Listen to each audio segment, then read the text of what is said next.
I work as a co-director at a substance abuse and co-curing mental illness agency. Another day goes by that I take that for granted. In 1999, I paroled from prison for, for the second time. For the second time. Apparently, once wasn't enough for me. Yeah, it's pretty scary. That's me.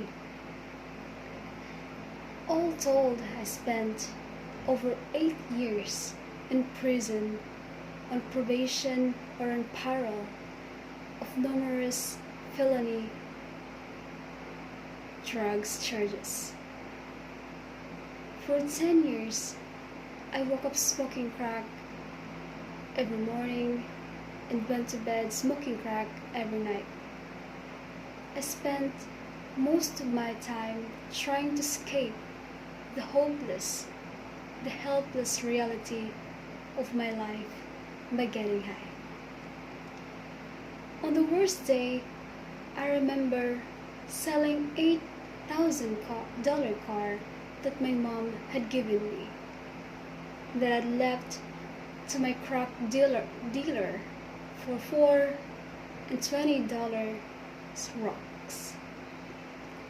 That memory is so painful that actually this is the first time that I shared this publicly.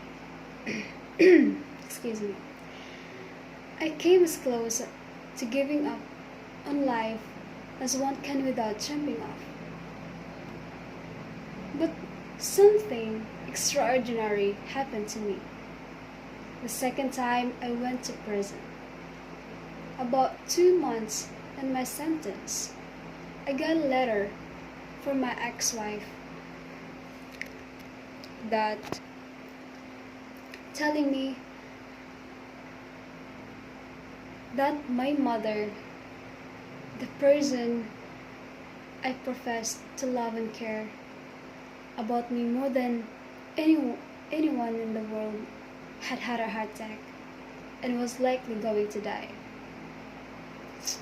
This wasn't my biological mother, who had abandoned me shortly after I was born, but the real mother who had raised me as her own for all of my life. I was forced to look at what kind of person I had become. The person I had become was not easy to look at, because I had become the son who would not be there to comfort her 77-year-old mother, laying all alone in a stark hospital room when she needed him the most. Because of my selfish need to escape my realities by getting high.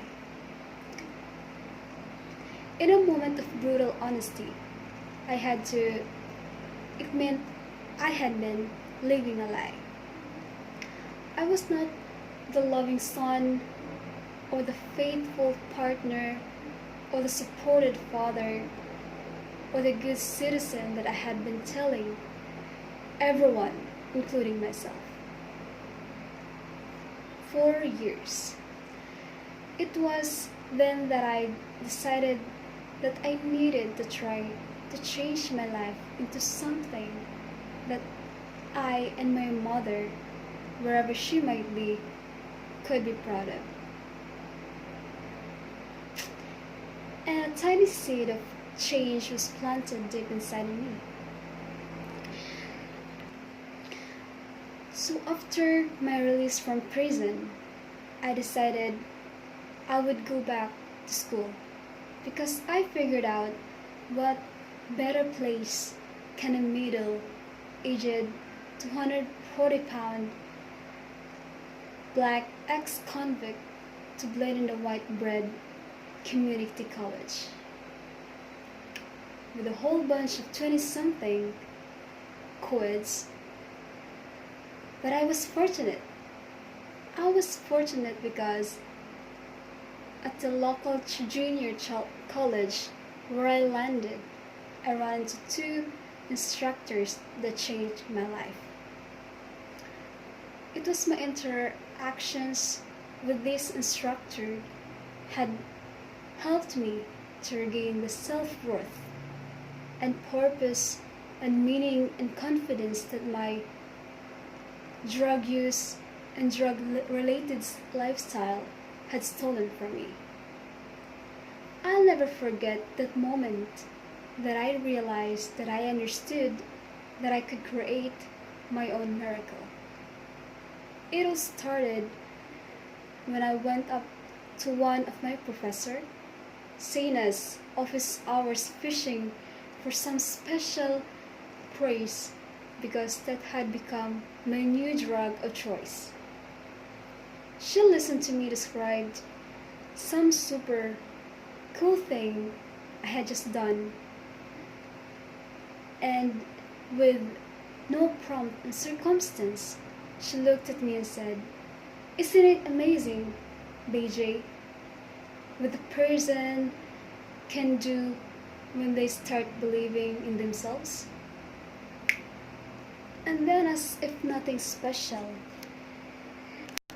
and had happened, she turned back to her desk in what she was doing.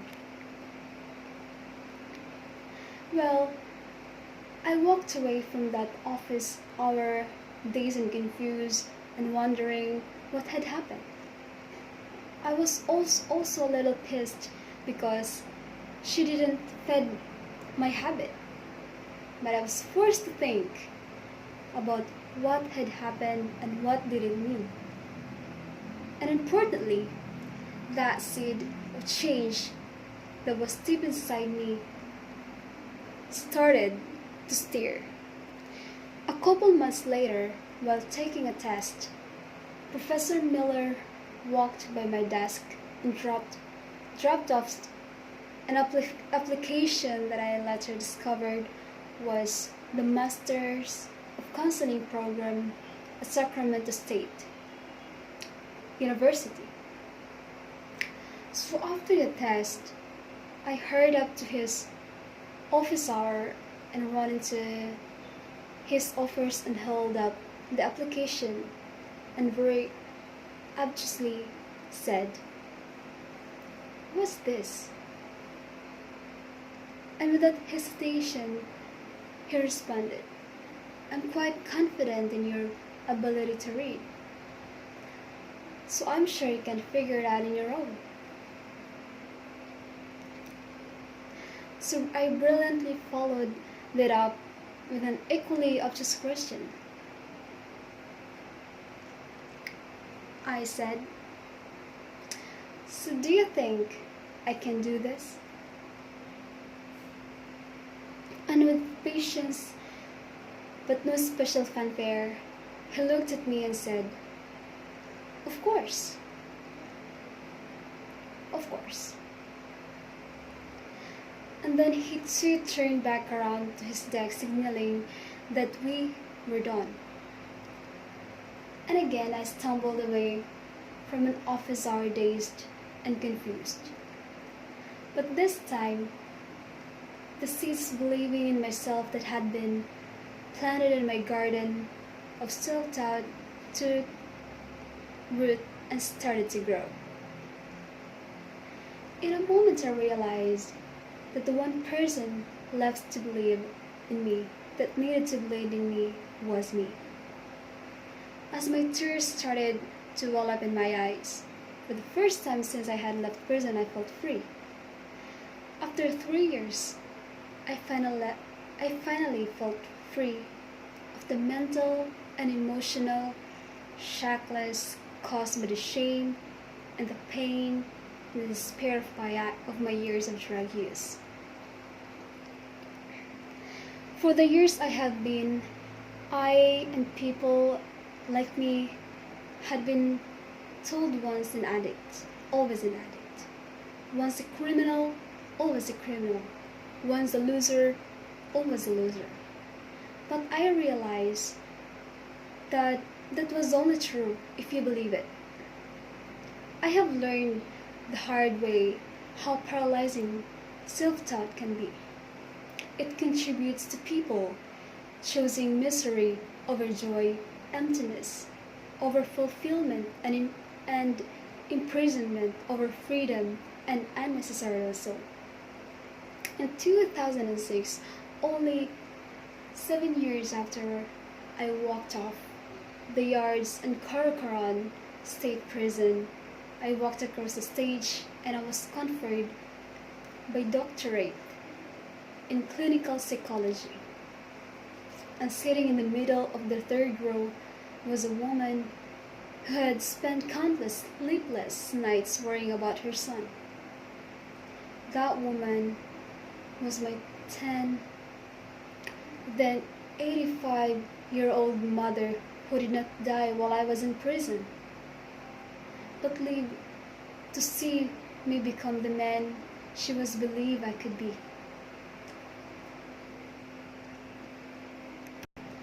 Prior to 1999, this was my life.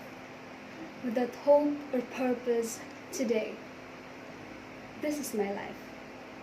Now I want to say here that I'm often frustrated when I hear people attribute a person's successful recovery or rehabilitation to a miracle, as if their hard work and perseverance had nothing to do with it. I needed to say that because it was regaining my belief in myself that gave me the power to change the direction facing similar challenges, because I'm living proof. I'm living few proof that a person's past doesn't thus have to define their future. Now, you don't have to go to person to learn lesson I have. In fact, I really wouldn't recommend it.